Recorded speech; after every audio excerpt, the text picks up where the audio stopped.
अगर एंटरप्रेन्योर हैं या बनना चाहते हैं, सब कुछ बंद करके इस वीडियो को लेके पूरा बैठ जाना।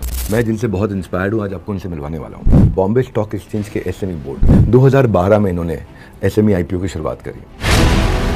9 करोड़ पे धीरू भाई अंबानी रेवेन्यू पे लिस्टिंग पे नहीं जाते उस समय, तो आज वो रिलायंस नहीं होते। 27 करोड़ के रेवेन्यू पे नारायण मूर्ति लिस्टिंग पे नहीं जाते, तो आज वो इन्फोसिस नहीं होते। इंसुलेशन एनर्जी, इसका इशू प्राइस 38 रुपए और आप देख रहे हैं 3144 हो गया है, तो यानी कि 100 गुना ग्रोथ लिया 2 साल में। बॉन्डाडा इंजीनियरिंग, इसका इशू प्राइस है 75 रुपया, आज देख रहे हैं करंट प्राइस 28 हो गया। 37 गुना इसने ग्रो किया 1 साल से कम समय में। कई बार लोग सोचते हैं पहले परफॉर्म कर लूं फिर लिस्टिंग पे जाऊं, दूसरा है लिस्टिंग पे जा करके परफॉर्म करूं, क्या चूज करना ठीक है। छोटा व्यापारी अभी भी लिस्टिंग से घबराता है, तो आप उस छोटे व्यापारी की घबराहट को दूर करने के लिए क्या मैसेज देना चाहेंगे? एसएमई लिस्टिंग में क्यों जाए वो? भाइयों, बड़ा तो हर कोई सोच लेता है, लेकिन छोटों के लिए कोई नहीं सोचता है। नमस्कार, Vivek Bindra, founder and CEO badabusiness.com। Business मतलब बड़ा business. Welcome to the Vivek Bindra show. आज मेरे सामने जो हैं, कौन है मालूम? छोटे व्यापार के बड़े मददगार, ये ब्रह्मा विष्णु महेश रहे हैं एसएमई लिस्टिंग के जन्मदाता श्री अजय ठाकुर जी। सर, पहले तो आपका स्वागत है। बहुत बहुत धन्यवाद विवेक जी। पहले सर मैं इन सबको बता देता हूँ कि इस सेशन में बहुत गहराई होने वाली है। अगर एंटरप्रेन्योर हैं या बनना चाहते हैं, कुछ भी छोड़ देना, सब कुछ बंद करके इस वीडियो को लेके पूरा बैठ जाना। मैं जिनसे बहुत इंस्पायर्ड हूँ, आज आपको उनसे मिलवाने वाला हूँ। Idea behind Bombay stock exchange के एसएमई बोर्ड 2012 में इन्होंने एसएमई आईपीओ की शुरुआत करी। आपने जो किया वो किसी इनोवेशन से कम नहीं है। पहली बारी वैक्सीन के बारे में सोचना डिफिकल्ट था, एक बार बन गया, बहुत सारी कंपनी ने बना दिया। पहली बारी बिजली बनाना, पहली बार इंटरनेट लेके आना, पहली बार टेलीफोन लाना, पहली बार हवाई जहाज बनाना, पहली बार बल्ब बनाना मुश्किल था, अब बन गया तो कई फैक्ट्रियां बन गई। तो आपको भी कई मुश्किलें आई होंगी जो काम आपने पहली बार किया। ये मैं जानता हूँ आपने कितना सहा होगा उस समय, क्या सैक्रिफाइस किया होगा, मैं समझ सकता हूँ। जब कोई बात चीज़ पहली बार की जाए, और उससे पहले का रेफरेंस पॉइंट महा फेलियर का रहा 1988 का, और आपने 2010-12 में जिस तरह चालू किया, तो मेरे लिए आप एक एसएमई के सुपर हीरो हैं। मेरे लिए बॉलीवुड के शाहरुख खान, सलमान खान आए और आप सामने खड़े हो, तो पहले मैं आपसे बात करूंगा। उनकी तरफ हो सकता है टाइम बचे तो देख लूंगा, है ना? तो अच्छा लगता है आपसे मिलकर, आपकी गहराई, आपकी बातचीत, आपकी मेहनत, आपकी तपस्या। और कहते हैं फलेन परिचयते, शास्त्रों में क्या कहते हैं? फलेन पर, फल से परिचय होता है कि जड़ें कितनी मजबूत रही होंगी। हमारे आसपास जो सामना पड़ा है, 80% अभी भी इस स्टूडियो में हम बैठे हैं, 80% आइटम, ये आप ही का कहना है, मैंने आपकी किसी बात से सुना था कि वो लिस्टेड हैं। आप ही ने कहा था कि अगर 9 करोड़ पे धीरू भाई अंबानी रेवेन्यू पे लिस्टिंग पे नहीं जाते उस समय, तो आज वो रिलायंस नहीं होते। 27 करोड़ के रेवेन्यू पे अगर नारायण मूर्ति लिस्टिंग पे नहीं जाते, तो आज वो इन्फोसिस नहीं होते। आज नेस्ले हो, टाटा हो, यूनिलीवर हो, बजाज हो, चाहे छोटा व्यापारी हो, छोटा व्यापारी अभी भी लिस्टिंग से घबराता है। तो अगर आपको आज ये जिम्मेदारी दी जाए कि उनकी घबराहट को आज आपको अगले 2-3 मिनट में दूर करनी है, तो आप उस छोटे व्यापारी की घबराहट को दूर करने के लिए क्या मैसेज देना चाहेंगे? एसएमई लिस्टिंग में क्यों जाए वो? देखिए, सबसे बड़ी बात है कि व्यापारी वही होता है जो घबराहट से परे होता है। Entrepreneurship is the biggest risk that anyone can take, और उसने तो वो सीमाएं पार कर ली है। ये तो वेल्थ क्रिएशन का साधन है। और हमने जो 40,000 45,000 प्रमोटर्स से मिला, उसमें जो मैंने घबराहट देखी, वो घबराहट थी कंप्लाइंसेस को लेकर के, ज़्यादातर कंप्लाइंसेस को लेकर के थी। क्या समझाते थे आप उन्हें? हम उनको यही समझाते थे कि भाई, सबसे पहले तो हमने एसएमई प्लेटफॉर्म पे कंप्लाइंसेस को काफ़ी कम कर लिया है, उससे आपको ज़्यादा तकलीफ नहीं होने वाली। आप जो कंप्लाइंसेस अभी कर रहे हो वही करना है, वो हम उनको बार बार समझाते थे। क्या आसान है? हाँ, आसान है। अजय ठाकुर जी, आप जानते हैं हम एक प्रोग्राम चलाते हैं idea to IPO. Idea to IPO में आज ये 3 साल का प्रोग्राम है। 3 साल तक हम हैंड होल्ड करते हैं एंटरप्रेन्योर्स को। मैं अपने सवाल की तरफ आ रहा हूँ। इसमें मैं बहुत सी कंपनी जो मेरे पोर्टफोलियो में आ जा रही हैं, उसमें से ऐसे भी हैं जो 5-10 करोड़ का रेवेन्यू कर रहे हैं, 20-50-100 करोड़ का कर रहे हैं, पर कई ऐसी भी हैं जो 200-500 करोड़ का रेवेन्यू कर रही हैं। मेरे पोर्टफोलियो में मैं उनको लिस्टिंग की तैयारी करा रहा हूँ, उनकी मदद करता हूँ, उनका हैंड होल्ड करता हूँ, उनको मर्चेंट बैंकर देता हूँ, उनको ब्रांड एम्बेसडर देता हूँ, उनकी टेक्नोलॉजी ऑटोमेट करता हूँ, उनकी मार्केटिंग करता हूँ। पर सवाल क्या है इसमें?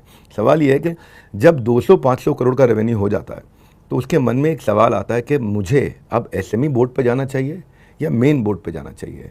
आप कोई रामबाण समझाइए कि टाइमलाइन वो कौन सी है कि निर्णय लेना आसान हो जाए कि एसएमई बोर्ड पे जाना आप ठीक रहेगा या अब आपका मेन बोर्ड पे जाना ठीक रहेगा? देखिए, अगर नियम की बात देखें तो नियम ये कहता है, मेन बोर्ड का नियम ये कहता है कि अगर पिछले 5 साल में किसी 3 साल में आपकी ऑपरेटिंग प्रॉफिट जो है वो 45 करोड़ के ऊपर है, क्यूमुलेटिव या क्यूमुलेटिव, क्यूमुलेटिव 45 करोड़ के ऊपर है तो आप मेन बोर्ड में जा सकते हैं। ठीक है, अब ये प्रमोटर को इस बात का निर्णय लेना है कि 45 करोड़ के ऊपर हम जाएं मेन बोर्ड में कि अभी भी हम एसएमई बोर्ड में रहें। ये प्रमोटर का निर्णय है, क्योंकि आजकल मेन बोर्ड में कंपनियां जो है वो काफ़ी ऊंची प्रॉफिट वाली कंपनियां जा रही है, क्योंकि वहाँ पे जो कॉस्ट है, जो कंप्लाइंसेस हैं, उनको वो अच्छे से कर सकती है। लेकिन अगर आप बीच में हैं या उससे नीचे हैं, जैसे आपकी प्रॉफिट 50 करोड़ हो गई, 100 करोड़ हो गई, तो आप एक मेन बोर्ड में जाने की प्रक्रिया में आप बहुत अच्छे से जा सकते हैं। लेकिन उससे नीचे है तो बहुत सारे लोग ये सजेस्ट करते हैं कि अगर आप पूरी तरह से एक कंप्लाइंट कंपनी नहीं हो, आपके पास प्रॉपर इंफ्रास्ट्रक्चर नहीं है, तो आप एसएमई प्लेटफॉर्म के भी तरफ मुखातिब अपने आप को कर सकते हैं। बहुत खूब, बहुत खूब। एक मैं डेटा पढ़ रहा था अजय जी, वो डेटा में आपकी लीडरशिप का बड़ा कंट्रीब्यूशन रहा है, इसलिए सबको बार बार बोल रहा हूँ कि वीडियो बड़ा काम का होने वाला है। 2012 से 2020 तक, सुनिएगा आप लोग ध्यान से, 9 साल में 858 कंपनियां लिस्ट हुई। पर 2021 से 2024 तक, पिछले लगभग 3-3.5 साल में, लगभग उतनी ही कंपनियां फिर से दोबारा लिस्ट हो गई। वह जितनी 9 साल में हुई, लगभग उतनी, थोड़ा कम जा रहा, लगभग उतनी ही 9 साल की परफॉर्मेंस उतनी ही पिछले 3 साल में आ गई। यानी कि आधे से कम समय में, 1/3 समय में आप उतना परफॉर्म कर रहे हैं जितना पहले 3 गुना समय में परफॉर्म कर रहे थे। ऐसा क्या हुआ, क्या है परिवर्तन, क्या आया है कि सारे व्यापारी अब एसएमई लिस्टिंग के पीछे भागने लगे? देखिए 2021 तक तो नहीं कहेंगे, 2021 तक ऑलमोस्ट मेरे ख्याल से 650-700 के कंपनियां, 650 के आसपास 21 तक लिस्ट हुई थी, दोनों स्टॉक एक्सचेंज मिला करके। 22, 23, 23, 24 जो है स्वर्णिम समय रहा है एसएमई प्लेटफॉर्म के लिए। उसके 2 कारण हैं। एक तो ये कारण है कि अगर आप पोस्ट कोविड कैपिटल मार्केट को देखें तो इन्वेस्टर्स की संख्या में बहुत बढ़ोतरी हुई है। अगर 2020 मार्च तक देखें तो करीब 2-2.25 करोड़ इन्वेस्टर्स जो थे स्टॉक एक्सचेंज के साथ रजिस्टर्ड थे। आज करीब 11 करोड़ के इन्वेस्टर्स के आसपास जो है। वाह, बहुत बढ़िया। तो ये एक बहुत बड़ा जंप हुआ है इंडियन पूरा कैपिटल मार्केट इकोसिस्टम में। दूसरी चीज़ है कि ये पोस्ट कोविड जो है मार्केट में ज़बरदस्त तेज़ी हमें देखने को मिली है। जो कोविड के टाइम में मार्केट 25-30 हज़ार पॉइंट तक आ चुका था सेंसेक्स, वो आज 81,000 के आसपास पहुंच गया। तो एक हमने सेकुलर बुल रन देखा है 21 के बाद। अब 22-23 में इसका इम्पैक्ट जो था मेन बोर्ड में भी स्मॉल और मिड कैप की कंपनियों में पड़ा, और एसएमई प्लेटफॉर्म पे भी हमने कंपनियों की शेयर प्राइसेस में काफ़ी उछाल देखा, और जो इन्वेस्टर्स की जो है एसएमई प्लेटफॉर्म की तरफ रुझान देखा। जब हमने एसएमई प्लेटफॉर्म की तरफ इन्वेस्टर्स का रुझान देखा तो मर्चेंट बैंकर्स काफ़ी इससे ज़्यादा प्रेरित हुए और उन्होंने कंपनियों के साथ मैंडेट साइन किया। उन्होंने ये कमिटमेंट दिया कि हम फंड रेज कर सकते हैं। उनको ऐसा लगा कि इन्वेस्टर्स पार्टिसिपेशन इसमें काफ़ी ज़्यादा हो सकता है, और एक के बाद एक जब एग्जाम्पल्स क्रिएट होते गए तो इन्वेस्टर्स की इंक्लिनेशन एसएमई प्लेटफॉर्म की तरफ बढ़ती गई। जो शुरू में एचएनआई रिटेल पार्टिसिपेशन ज़्यादा होता था, वहाँ से उठ करके वो क्या कहते हैं इंस्टीट्यूशनल पार्टिसिपेशन और बैंक पार्टिसिपेशन की तरफ आया। काफ़ी ज़्यादा एंकर इन्वेस्टर जो थे इन कंपनियों की तरफ अपनी उत्सुकता दिखाने लग गए। एक थोड़ा अलग प्रश्न पूछता हूँ, ये हमारे व्यूअर्स को बड़ा काम आएगा। इससे ना उनकी एक दुविधा, एक प्रश्न खत्म होता है मन में। डेटा दे रहा हूँ, बताइएगा जरा ठीक है कि नहीं, क्योंकि आपके पास एक अद्भुत शक्ति है, डेटा आप अपने उंगलियों पर रखते हैं, और जितनी कंपनियाँ आपने लिस्ट कराई हैं वो आपकी उंगलियों फिंगर टिप्स पर रहती हैं। एक कंपनी थी आइसोलेशन एनर्जी, इंसुलेशन, हाँ इंसुलेशन एनर्जी, क्षमा चाहता हूँ। इसका इशू प्राइस 38 रुपये था, और आप देख रहे हैं 3144 हो गया है। तो यानी कि 100 गुना ग्रोथ लिया 2 साल में से। फिर एक थी एक बॉन्डाडा इंजीनियरिंग, इसका इशू प्राइस था 75 रुपया, आज देख रहे हैं करंट प्राइस 28 हो गया। 37 गुना इसने ग्रो किया 1 साल से कम समय में, 37 गुना ग्रो किया। मैं ठीक कह रहा हूँ? एक है ओवाइस मेटल एंड मिनरल प्रोसेसिंग, आप लोग के लिए बता रहा हूँ मैं। इशू प्राइस 87 रुपये था, आज 1269 रुपये हो गया है। 15 गुना से ज़्यादा ग्रोथ किया 6 महीने के अंदर। पहले तो इसमें 2 प्रश्न हैं। एक, कई बार आप केपीआई ग्रीन की देखिए, केपीआई ग्रीन का भी डेटा आप जरूर बताइएगा। एक प्रश्न तो ये है कि कई बार लोग सोचते हैं पहले परफॉर्म कर लूँ फिर लिस्टिंग पर जाऊँ। दूसरा है लिस्टिंग पर जा करके परफॉर्म करूँ। और ये हो गया पहला प्रश्न कि भाई क्या चूज़ करना ठीक है। और दूसरा, इन्होंने ऐसा किया क्या जो लिस्टिंग के बाद ये इतना अच्छा ग्रो कर गए और अपने इन्वेस्टर्स को इतना अच्छा रिटर्न दिया एक्सपोनेंशियल ग्रोथ के साथ में? 3-4 चीज़ें होती है। ये मार्केट जो है ना, कभी कभी आप वहाँ पे हीरा भी रखती है तो वो कोरियों के भाव नहीं बिकता है, और कभी कभी सोना भी रखिए तो, या आप चांदी भी रखिए तो सोने के भाव बिक जाता है। आप किस समय अपने आप को किस तरह से प्लेस कर रहे हैं और किस स्टैंड पे करें उस पर डिपेंड है। अब ऐसी यही 4-5 कंपनियां नहीं है। आदित्य विजन ले लीजिए, 20 रुपये से आज 4,500 रुपये का रेट है उनकी, लेकिन ये तो प्राइस है। लेकिन क्या उनकी टॉप लाइन और बॉटम लाइन भी ग्रो हुई, हमें वहाँ ध्यान देना पड़ेगा। हम हर चीज़ों को शेयर प्राइस कभी कभी बुल रन रहता है तो उसमें प्रीमियम भी मिल जाता है, बियर रन रहता है डिस्काउंट में भी चला जाता है। तो शेयर प्राइसेस वोलेटाइल हो सकते हैं depending upon demand and supply capital market में क्या है। मैं उसके तरफ ज़्यादा ध्यान नहीं दूंगा, क्योंकि ये तो ड्राइव करते हैं बहुत सारी चीज़ों से, परफॉर्मेंस से ड्राइव करते हैं और कैपिटल मार्केट की परफॉर्मेंस से भी ड्राइव होते हैं। बस सबसे बड़ी बात इंटरनल एक्सटर्नल दोनों के परफॉर्मेंस ड्राइव। लेकिन सबसे जो इम्पोर्टेंट है, जहाँ पे हमें ये ध्यान देना चाहिए कि इन कंपनियों में हुआ क्या। इन कंपनियों में अगर आप देखिए, जो मैं जैसे बोनदादा की बात कर लिए या इंसुलेशन सोलर एनर्जी की बात कर लीजिए, जिस समय ये कंपनियां लिस्टेड भी थी उस समय की प्रॉफिट और अभी की प्रॉफिट में क्या अंतर है। जिस समय जहाँ तक मुझे इंसुलेशन सोलर एनर्जी की याद आती है, तो जिस समय वो लिस्ट हुई थी मेरे ख्याल से 6.5-7 करोड़ की प्रॉफिट थी। आज उसकी प्रॉफिट कंसोलिडेटेड लेवल पे देखिए तो मेरे ख्याल से पिछले साल उसने 55 करोड़ की प्रॉफिट दिखाई, आई मीन टू से 23-24 में। दूसरी, अभी रिन्यूएबल एनर्जी के प्रति इन्वेस्टर्स का डिमांड भी बढ़ गया है, जिसके चलते भी आज के दिन में कंपनियों की शेयर की वैल्यूएशन भी बढ़ गई है। सेम चीज़ हमने बोनदादा में देखा, again renewable energy related company है, वहाँ पर भी मेरे ख्याल से पिछले साल उन्होंने 60 करोड़ की प्रॉफिट दिखाई है। केपीआई ग्रीन में हमने 100 करोड़ की प्रॉफिट देखी है। आदित्य विजन जब हमारे पास लिस्ट हुई थी मेरे ख्याल से 2.5 से 3 करोड़ की प्रॉफिट थी, आज 105 करोड़ की प्रॉफिट। तो परफॉर्मेंस काफ़ी इन्हेंस हुई है। देखिए, लिस्टिंग से 2-3 चीज़ें होती है, मैं हर हमेशा ये बोलता हूँ। एक आपकी कैपिटल मार्केट से आती है, जिसको आपको सर्विसिंग करने की जरूरत नहीं होती है, वापस नहीं करना है, वापस नहीं करना। हाँ, तो आपको अनलाइक सर्विसिंग भी नहीं करना है। आप कमाए डिविडेंड दे, वो अलग बात है, लेकिन आपको सर्विस, वो तो प्रॉफिट आप कमाएंगे तभी आप डिविडेंड दे पाएंगे, तो पहले तो प्रॉफिट कमाना। तो ये जो इक्विटी फंडिंग आती है उसको वो ग्रोथ में यूज करते हैं, नंबर 1। नंबर 2, विजिबिलिटी काफ़ी ज़्यादा बढ़ जाती है। और तीसरी, आप इन्वेस्टर्स को प्रेजेंटेबल होती है, हर जगह चर्चे होने लग जाते हैं, सब लोग आपके प्रोडक्ट को समझने लग जाते हैं और आपकी ब्रांड बिल्डिंग होती है काफ़ी अच्छी।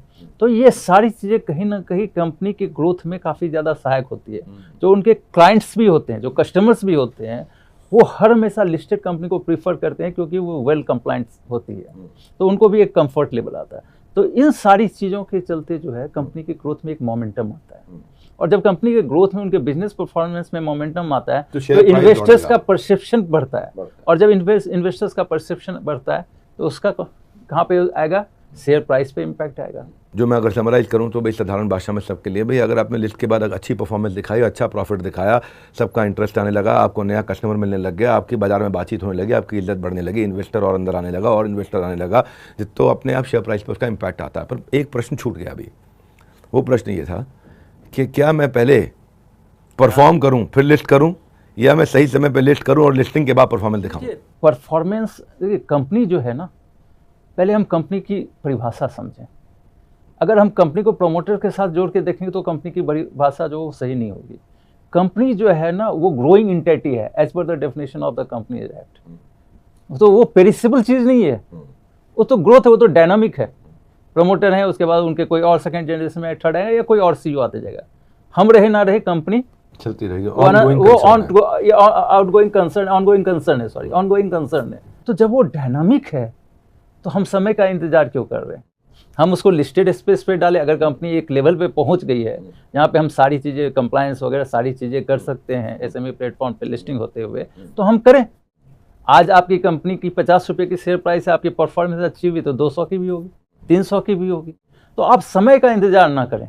अगर आपको लगता है कि आप एक लेवल पे पहुंच चुके हैं, आज आपके लिए एसएमई प्लेटफॉर्म बना हुआ है, आप अपने आप को लिस्ट करें, आप 2-3 साल ग्रो कर गए, आपकी नेटवर्थ अच्छी बन गई, आप चाहें तो वहाँ से मेन बोर्ड में ट्रांजिशन ले लें।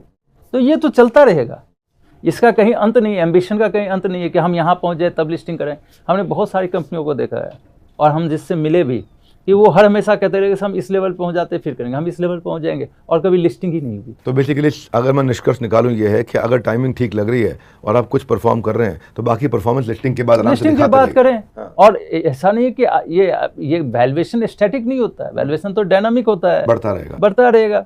आपके परफॉर्मेंस के अनुसार वो घटेगा या बढ़ेगा, और आप आगे अच्छा परफॉर्म करते रहें तो हम आगे भी फंड रेज कर सकते हैं। फंड रेज करने के बहुत सारे साधन है, प्रेफरेंशियल के थ्रू रेज करो, आप राइट्स के थ्रू रेज करो, आप फॉलो ऑन पब्लिक ऑफर के थ्रू रेज करो, या आपने वारंट्स इशू करके आप फंड रेज करो। तो ये सारे जो प्रोडक्ट्स हैं वो आपके पास तो हर हमेशा रहेंगे। आपको साधारण भाषा में मैं समझा लेता हूँ। एक बात बड़ी काम की बताई गई है कि लिस्टिंग के बाद जो उन्होंने बोला कि आपको सर्विस नहीं करना उस पैसे को, यानी कि उसके ऊपर ना इंटरेस्ट देना है, ना वो कर्जा है, ना किसी को वापस देना है, डिविडेंड देने की भी कोई आपके ऊपर कंपल्शन नहीं है, आप उसको री इन्वेस्ट कर सकते हैं। यानी कि कोई आपके सर पे आके तांडव नहीं करेगा कि भैया मेरे को अब इतना पैसा वापस कब आएगा, मेरा पैसा वापस कब आएगा। तो आप एक सेफ व्यक्ति, सेफ तरीका है कैपिटल मार्केट को एक्सेस करने का।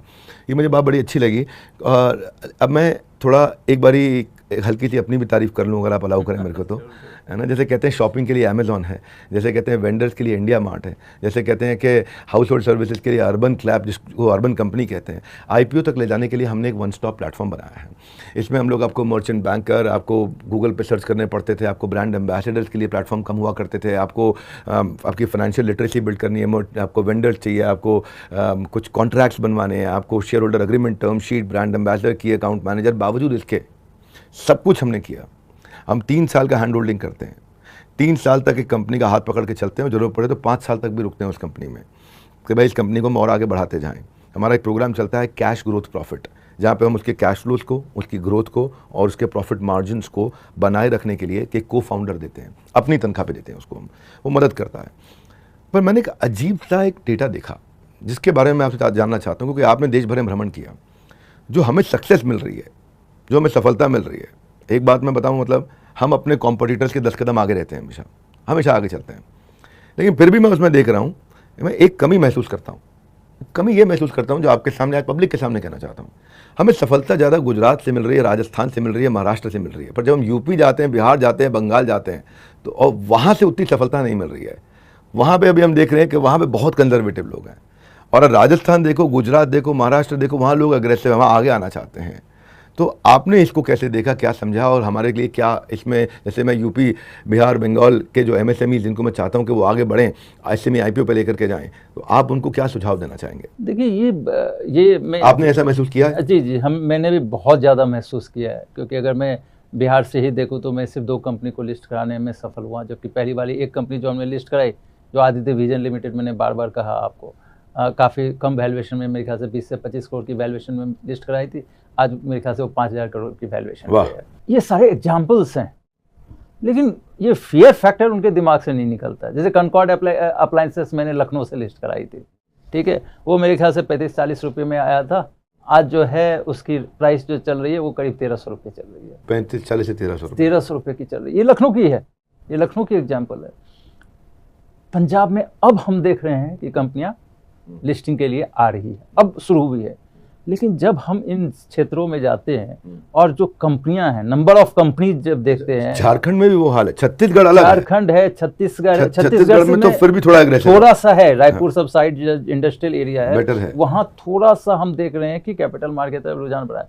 लेकिन नंबर ऑफ कंपनीज जब देखते हैं और कन्वर्जन रेशियो देखते हैं, तो वो कहीं ना कहीं मन को और दिल को दोनों को दुख प्रदान करता है, क्योंकि संख्या काफी ज्यादा है।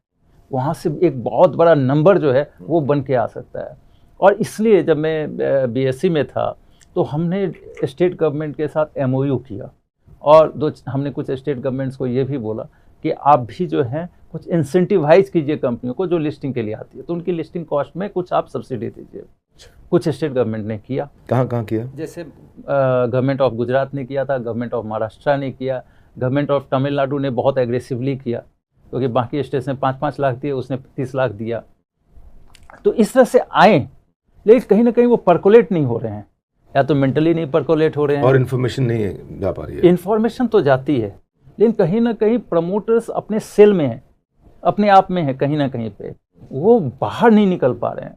अब क्यों नहीं निकल पा रहे वो मैं समझ नहीं पा रहा हूँ, लेकिन कोशिश हमारी हर हमेशा ये रहती है कि वो भी अब आगे बढ़े और अपनी कंपनी को लिस्ट कराएं। आपकी जानकारी के लिए मैं शेयर करूँगा, जो मेरा लीडरशिप फर्म प्रोग्राम होता है उसमें एसेट लाइट मॉडल्स के ऊपर हम आधा दिन बिताते हैं कि आप एसेट लाइट मॉडल्स पे कैसे काम करें, आपका रिटर्न ऑन कैपिटल एम्प्लॉयड कैसे अच्छा हो। बाकी लोग के लिए अगर मैं मैसेज दे दूं, अगर आप अलाउ करें, कि अगर आप यूपी से हैं, बिहार से हैं, बंगाल से हैं, देश के सारे MSMEs को बताना चाहता हूं, अगर आप SME IPO की जानकारी चाहते हैं और फ्री कंसल्टिंग चाहते हैं तो मैं फॉर्म दे देता हूं आपको डिस्क्रिप्शन में, उस फॉर्म को भरिए, मैं आपको एंड टू एंड सपोर्ट दूंगा, आपको फ्री कंसल्टिंग दूंगा कि कैसे आप अपनी जर्नी को IPO पे लेके जा सकते हैं। मेरे को एक सवाल आपके पास वापस आता हूँ, फॉर्म तो आप भरिएगा, नीचे दिया है लिंक के अंदर, इस पर समय लगाइए, वीडियो खत्म होते होते फॉर्म ज़रूर भर के जाइएगा।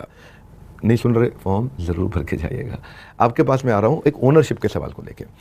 IPO में आते वक्त जब इंडिपेंडेंट डायरेक्टर्स मैक्सिमम 3 से 15 इसकी जो बात होती है तो कई लोग घबराहट होती है कि यार अपनी नहीं चलेगी, अब इंडिपेंडेंट डायरेक्टर्स बढ़ रहे हैं, तो उनका मैं चाहता हूँ कि थोड़ा उत्साह बढ़ाइए कि इंडिपेंडेंट डायरेक्टर आते हैं या और लोग आते हैं बोर्ड पे, तो ऐसा तो नहीं कि भाई कि मेरी कोई सुनना बंद कर देगा या मुझे कोई कंट्रोल करेगा, मेरी आवाज़ दब जाएगी या मेरा विजन दब जाएगा, जो मैंने पर्पज़ एस्टैब्लिश किया था उसको कोई आकर के चेंज करके चला जाएगा। ये जो विचारधारा है, इस विचारधारा को मैं चाहता हूँ कि अगर हम आपके ज्ञान के द्वारा, आपके वर्डम विजडम से हम इसको ब्रेक कर सकें। देखिए, सबसे पहले तो मैं उन प्रोमोटर्स को ये बताना चाहूँगा कि भाई मैंने कोई इन्वेंशन या डिस्कवरी नहीं किया है, जो कैपिटल मार्केट में इतने सालों से होते आ रहा है वही हुआ है। देखिए, इंडिपेंडेंट डायरेक्टर का बैठाने का कंपनी में कारण है, जब आप कैपिटल मार्केट में जाते हैं तो जो इन्वेस्टर्स है, जो आपके ऊपर इन्वेस्टमेंट कर रहे हैं, वो कुछ ट्रस्ट लेकर के, कुछ विश्वास आपके ऊपर कर रहे हैं, इसलिए इन्वेस्टमेंट कर रहे हैं। आप अपने कागज छाप छाप के उनको दे रहे हो, जिसको हम शेयर्स कहते हैं, वो शेयर्स सब्सक्राइब कर रहे हैं, जो भी है। लेकिन उनको रिप्रेजेंट कौन करेगा कि आप वो पैसे का क्या कर रहे हो, आप उस पैसे को बिजनेस में लगा रहे हो, नहीं लगा रहे हो, क्या कर रहे हो, नहीं कर रहे हो, वो कौन देखेगा? तो वो देखने के लिए इंडिपेंडेंट डायरेक्टर्स की रहती है उसमें, कि इंडिपेंडेंट डायरेक्टर्स ये देखें कि बिजनेस को प्रमोटर सुचारू रूप से चला रहा है कि नहीं चला, यही रहता है उनका। आपके बिजनेस में वो दखल अंदाजी करने के लिए नहीं है। इंडिपेंडेंट डायरेक्टर की कोई भी बिजनेस डिसीजन में जो होती है, business decisions, all decisions taken in the benefit of business. Advisory है लेकिन कंट्रोल नहीं है। कंट्रोल नहीं है, लेकिन वो आपके ऊपर विजिल रहते हैं कि भाई कंपनी के बिजनेस के ग्रोथ के लिए ये बंदा काम कर रहा है। इंटरफेरेंस नहीं रहता, हेवी इंटरफेरेंस नहीं रहता, विजिल रहते हैं वो कि भाई ये जो भी काम कर रहे हैं वो कंपनी के ग्रोथ के लिए कर रहे हैं, कंपनी को डुबाने के लिए नहीं कर रहे हैं, ये कंपनी के पैसे का डाइवर्जन नहीं कर रहे। लवली, इंडिपेंडेंट डायरेक्टर का कंपनी में होने की अच्छी बात है। और वो बेसिकली अगर आपने आसपास हमारे कुछ अच्छे शकुनी की जगह कृष्ण हो, तो हमारे को दुर्योधन की जगह अर्जुन बनने में तकलीफ नहीं होती है। एक सवाल जिसकी ऑल्दो हम चर्चा कर चुके हैं, पर मैं उस पर थोड़ा सा आपका ना एक शार्प फोकस चाहता हूँ। ये तो हम जानते हैं कि कैपिटल मार्केट से फंड रेज करने पे कोई प्रेशर नहीं होता। मैंने अभी रिपीट भी कर दिया कि डिविडेंड देने का कोई कंपल्शन नहीं है कि भाई देना ही देना है आपको। तो फिर भी क्या ऐसी कोई स्टेज आती है, क्या कोई ऐसी स्टेज आगे चल के आती है कि डिविडेंड देने का कंपल्शन होगा? जी, कभी नहीं डिविडेंड देने का कंपल्सन होगा। सबसे पहले देखिए, प्रमोटर्स को एक चीज़ समझना चाहिए और लोगों को भी समझना चाहिए, डिविडेंड परसेप्शन बिल्डअप करने में जरूर फायदा देता है, लेकिन हर हमेशा इन्वेस्टर्स ये देखता है कि डिविडेंड यील्ड कितना है। अगर 100 रुपये की शेयर की प्राइस है और आपने 10% डिविडेंड डिक्लेयर किया, मतलब आप तो फेस वैल्यू पे डिविडेंड डिक्लेयर कर रहे हो, मतलब आपका डिविडेंड हुआ 1 रुपया। 1 रुपया 100 रुपये पे क्या होता है? कुछ नहीं होता है।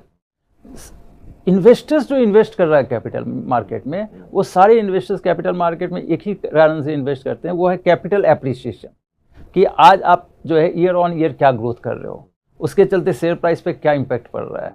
अगर उनकी 100 रुपये की शेयर प्राइस 2 साल में 130 रुपये हो गई, वो खुश हैं।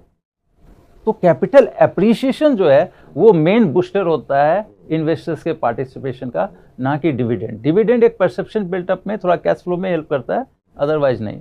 तो इसलिए हमेशा इन्वेस्टर्स कंपनी में पैसे देता है कंपनी के ग्रोथ के लिए, दैट्स द, और ताकि उसके शेयर प्राइस में भी ग्रोथ है। आपकी भाषा में मैं एक बात इनको बताना चाहता हूं कि आपने जो बताया कि कैपिटल मार्केट में इन्वेस्टर आता है, वो डिविडेंड के लिए नहीं आता, वो कैपिटल एप्रिसिएशन के लिए आता है।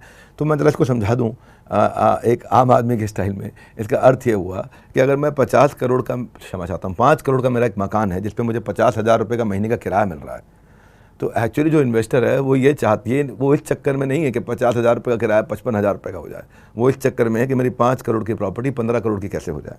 तो कैपिटल अप्रिसिएशन के लिए आता है, आप परफॉर्म करते हैं वो और आगे आता है, जितना आप अच्छा परफॉर्म करते हैं वो उतना और आगे आता है। आप ही की परछाई में हम भी एमएसएमईज को आगे बढ़ाने का काम कर रहे हैं। आपकी परछाई इसलिए बोलते हैं क्योंकि आपको हम भीष्म पितामह मानते हैं और हमेशा मानते रहेंगे, और आपकी तारीफ मैं पीठ पीछे बहुत करता हूँ। आज मैं खुश हूँ कि मैं आपके साथ बैठा हूँ यहाँ पे, कहीं ना कहीं आपकी बातों को मैं अपने जहन में लेता हूँ, सुनता हूँ, समझता हूँ। और आपने गाइड किया, हमारे इवेंट लीडरशिप फनल में आया, आपने पार्टिसिपेंट के इतने सवालों के जवाब दिए, बहुत खुश हुए, मुझे फीडबैक मिला आपके सवालों के उत्तर का।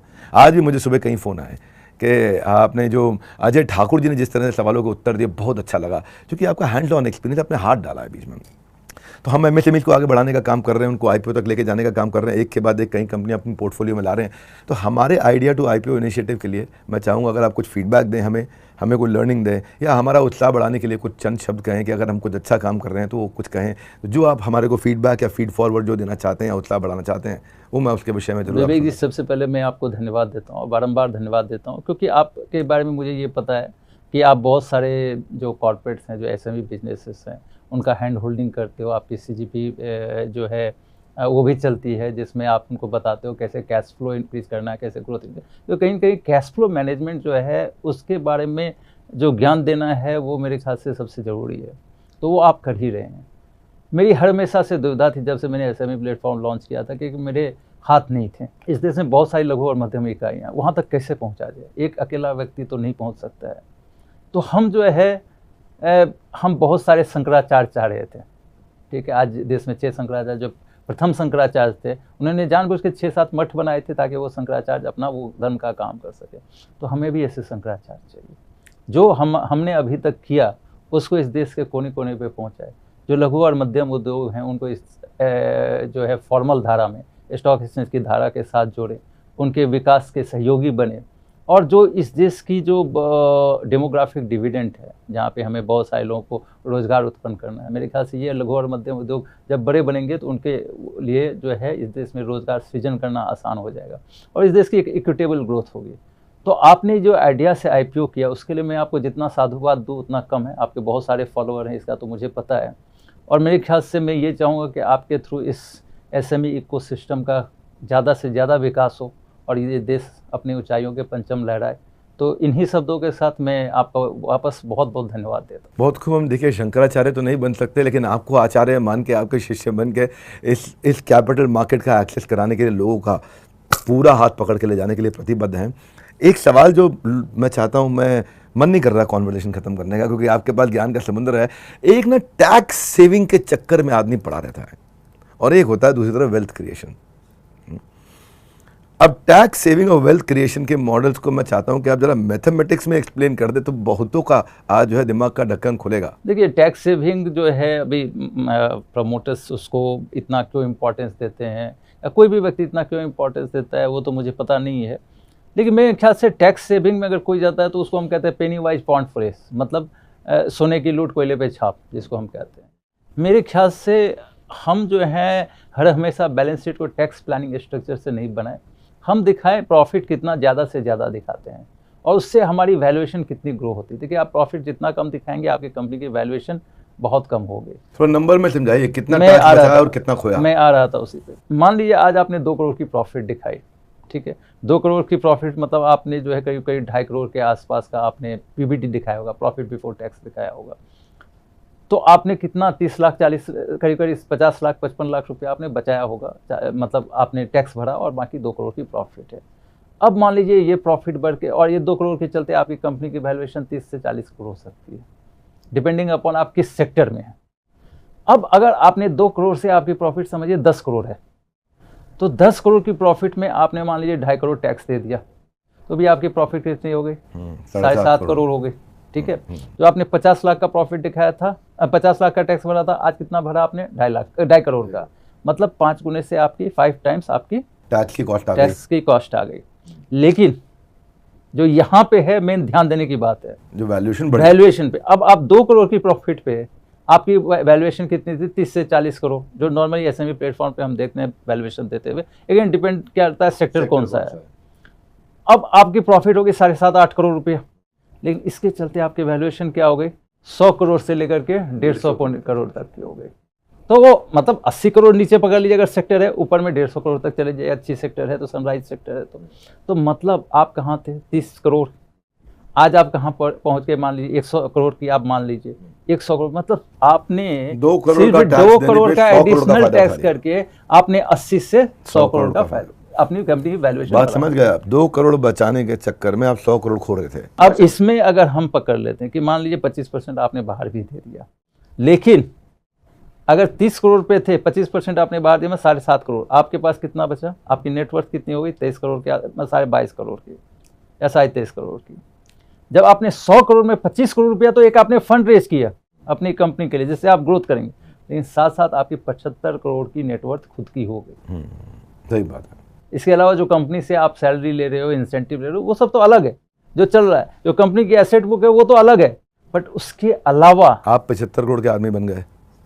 तो ये आपको अगर बाई चांस बात कम समझ में आई हो, अगर गणित उतनी तेज समझ में ना आई हो, तो साधारण भाषा में 2 करोड़ का टैक्स बचाने के चक्कर में लगभग 80 करोड़ रुपए की आप अपनी वैल्यू को खो रहे हैं। बड़ा इंपॉर्टेंट है। ये था टैक्स बचाने का, कच्चे का धंधा करने का नुकसान। और ये था टैक्स देके पक्के में धंधे करने का फ़ायदा। इस फ़ायदे को मैथमेटिक्स से दिमाग में डालिए। इसमें पेनी वाइज पाउंड फुलिश से आपने बात शुरू करी थी। मेरी आदत है कि मैं बातों को याद रखूँ हमेशा। तो पेनी वाइज पाउंड फुलिश से बात करी थी और आप समझ लीजिए 2 करोड़ और 80 से 100 करोड़ का कितना फ़र्क है। अजय जी, आपने छोटे बिजनेसेस को बेस से BSc तक पहुंचाया है। कहाँ बेस पे थे वो और कहाँ BSc पे पहुंच गए। एक चीज़ आपको समझ में आ गई, दुनिया आपके बारे में बात करना शुरू कर देगी जब आप लिस्टेड कंपनी हो जाएंगे। एक्सपोर्ट के ऑर्डर अपने आप आने लग जाएंगे। आपकी बात दोहरा दूं, कस्टमर आप पे ज़्यादा भरोसा करेगा क्योंकि आप कंप्लाइंट हैं। आपकी बात बता दूं, आपके बारे में न्यूज़ चैनल फ्री में चर्चा करने लग जाएंगे, आपको PR का पैसा नहीं देना होगा। आपको बता दूं, अखबार लोग आपके बारे में खूब चर्चा करने लग जाएंगे, आपको पैसा PR पे नहीं खर्च करना होगा, एडवर्टाइजिंग पे, मार्केटिंग पे नहीं खर्च करना होगा, अपने आप देश में। आपकी बात बता दूं, मैं आपसे सुना था कि कन्याकुमारी से भी आपकी में बात हो रही क्योंकि वहाँ भी पैसा आपकी कंपनी में लग रहा है, कश्मीर में भी आपकी बात हो रही है, वहाँ भी पैसा आपकी कंपनी में लग रहा है, अगरतला में भी बात हो रही है क्योंकि वहाँ से भी पैसा आपकी कंपनी में लग रहा है, अहमदाबाद में भी बात हो रही है, वहाँ से भी पैसा आपकी कंपनी में लग रहा है। देश में आपकी चर्चा होने लग जाएगी। और देखिए, बात तो उसी की होती है जिसमें कोई बात होती है, और वो बात तभी होती है जब आप बेस से BSc तक पहुंचते हैं, जिसका काम अजय जी ने किया। MSMEs को सपोर्ट सिस्टम दिया। आप विकसित भारत को बनाने के लिए हमारा लक्ष्य अब वीक नहीं हो सकता है। आप लिस्टिंग और अपलिफ्टिंग के उस्ताद हैं। आप लिस्टिंग और अपलिफ्टिंग के उस्ताद हैं। अपने बिजी शेड्यूल की लिस्ट में आपने हमारे लिए टाइम निकाला। आपका हृदय की गहराई से प्रेमपूर्वक बहुत बहुत धन्यवाद। और आपके लिए मैं कह रहा हूँ, इसको लघु मध्यम उद्योग वालों को, यानी कि micro small medium SME small medium enterprise businessman जिसको जानते हैं उसको भेजो। ध्यान से 2 बार 3 बार सुने वीडियो को, है ना। इंस्टाग्राम तो देखता रहेगा जी हमारा, इसको 2-3 बार सुने। कहाँ से कहाँ आदमी पहुँच सकता है, नंबर्स बताए कि कितने रुपए में लिस्ट हुआ, क्या प्राइस पॉइंट था और कहाँ से कहाँ पहुँच गया लिस्टिंग के बाद परफॉर्म करने से। तो आपको फिर याद दिला रहा हूँ, नीचे लिंक दिया है, आपकी फ्री कंसल्टिंग करेंगे। अगर आप आगे बढ़ना चाहते हैं, वो बड़ा विजन रखना चाहते हैं, तो अपनी डिटेल्स हमारे को भेजिए। हमारी टीम आपको ऑफिस बुलाएगी या जूम कॉल पे फ्री कंसल्टिंग देगी। अजय ठाकुर जी की बातों को अपने जीवन में उतारिए। आप सबका हृदय की गहराई से प्रेमपूर्वक बहुत बहुत धन्यवाद। वर्ल्ड के number 1 YouTube channel entrepreneurial YouTube channel को सब्सक्राइब करने और अपने मित्रों के द्वारा करवाने के लिए, क्योंकि फ़ायदा आप ही का है। आप सबका बहुत बहुत धन्यवाद। अजय जी, आपका विशेष धन्यवाद। Thank you very much.